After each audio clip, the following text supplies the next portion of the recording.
Bonjour, dans cette vidéo de formation, nous allons voir le RGPD. De quoi il s'agit? Il s'agit d'une nouvelle réglementation pour la sécurité des données et la protection de la vie privée.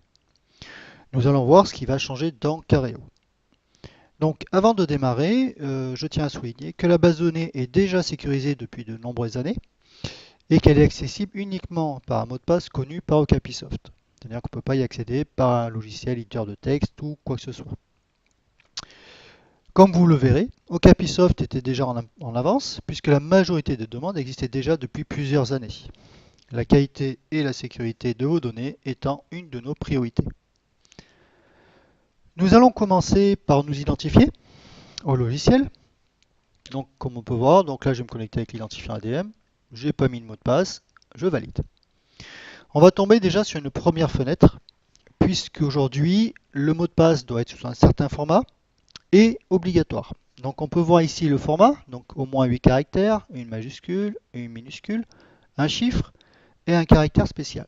Donc nous ici on va saisir un mot de passe et au fur et à mesure de la saisie, vous pouvez voir que des coches vont apparaître. Quand tout est coché, ça veut dire que le mot de passe est correct. Ici une adresse email qui est obligatoire, qui permettra de demander le mot de passe par la suite. C'est-à-dire que si vous perdez votre mot de passe, Okapisoft ne pourra pas vous le retrouver. Donc il faudra saisir votre mail pour retrouver votre mot de passe. Le mot de passe, lui, est crypté dans la base de données, c'est-à-dire que même Okapisoft qui accède, s'il a besoin d'accéder à votre base de données pour une intervention, euh, il ne verra pas votre mot de passe, dans tous les cas, puisqu'il est crypté. Donc là, je vais enregistrer.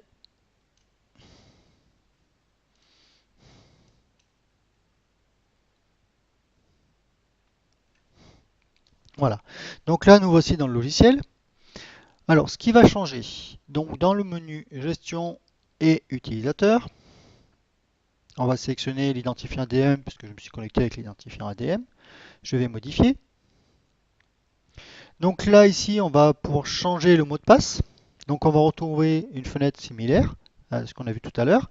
Donc avec le mot de passe, saisir à nouveau et les différents critères qui sont obligatoires. Ensuite, on va retrouver aussi connexion. Les connexions, c'est toutes les connexions qu'il y a eu à votre compte. Donc si jamais vous n'êtes pas connecté et que vous voyez qu'ici il y a eu une connexion, c'est que quelqu'un y a accédé à votre place. L'historique est gardé pendant 6 mois. Donc pendant 6 mois, vous avez toute l'historique des connexions. Petite parenthèse sur la connexion au logiciel. Il faut savoir que à partir de 3 tentatives de saisie de mot de passe incorrect, le logiciel se ferme. Et après, il faut ressaisir, rouvrir le logiciel pour ressaisir. Ce qui rend plus difficile la recherche du mot de passe si quelqu'un veut accéder à votre logiciel en testant plein de mots de passe. Ensuite, nous allons voir deux possibilités, enfin voilà, deux demandes du RGPD qui sont déjà présentes depuis pratiquement le début de Careo. Donc il s'agit de la suppression d'une fiche à la demande d'un client ou d'un prospect. C'est-à-dire ici, on peut voir par exemple, je sélectionne une fiche et je peux cliquer ici sur supprimer. Le fait de supprimer va effacer la fiche et toutes ses informations, tous les contacts, toutes les interventions, en bref, tout ce qui concerne ce client ou ce prospect. Si vous n'avez pas ce bouton, c'est que vous n'avez pas les droits, vous n'avez pas mis les droits pour le faire. Pour ça, il faut aller dans le menu Gestion, Utilisateur. Donc je resélectionne mon ADM, Modifier, et ici dans les droits. Donc hop, dans les droits, et donc un peu plus bas, voilà, autorisé à supprimer une fiche à partir de votre portefeuille et un contact. Voilà. Donc en cochant cette case, vous aurez le bouton supprimer qui va apparaître et vous pourrez supprimer les enregistrements. Ensuite, une autre demande qui est effectuée, c'est qu'à la demande d'un client ou d'un prospect, de pouvoir ressortir une liste de tout ce qui le concerne. Donc pour ça, vous avez besoin d'accéder à une intervention. Donc là, je suis dans les interventions, je vais modifier. Et là, vous avez un bouton imprimer. Donc ce bouton imprimer va sortir un rapport, donc on va imprimer l'historique, comme ça on a aussi l'historique de tout ce qui s'est passé avec ce client-là, s'il la demande, imprimer, et voilà. Donc là, on va retrouver les coordonnées du client, le nom du client, l'intervention en cours et tout ce qui s'est passé. Bon là, j'ai qu'une intervention. Si j'aurais eu plus d'interventions, j'aurais eu toutes les interventions, une sous l'autre. Ainsi, j'aurai toutes les données du client. S'il y a des détails supplémentaires, des champs personnalisés, on les verrait apparaître.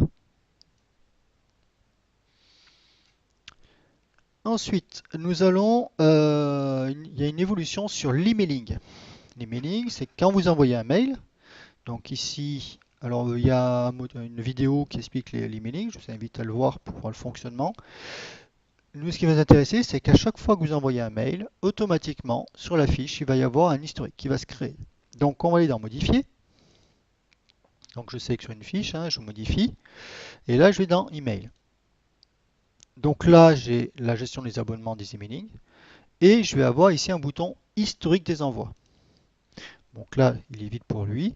Mais j'aurai le contact, le sujet du mail, le mail qui a été utilisé, la date, l'heure, qui l'a envoyé et à partir de quel ordinateur. On a vraiment le suivi du mail qui a été envoyé. Voilà, donc ce qui concerne le RGPD et Okapisoft. Voilà, donc n'hésitez pas à recontacter Okapisoft s'il y a la moindre question ou quoi que ce soit. Nous restons à votre disposition, donc voilà, donc n'hésitez pas. Allez, au revoir.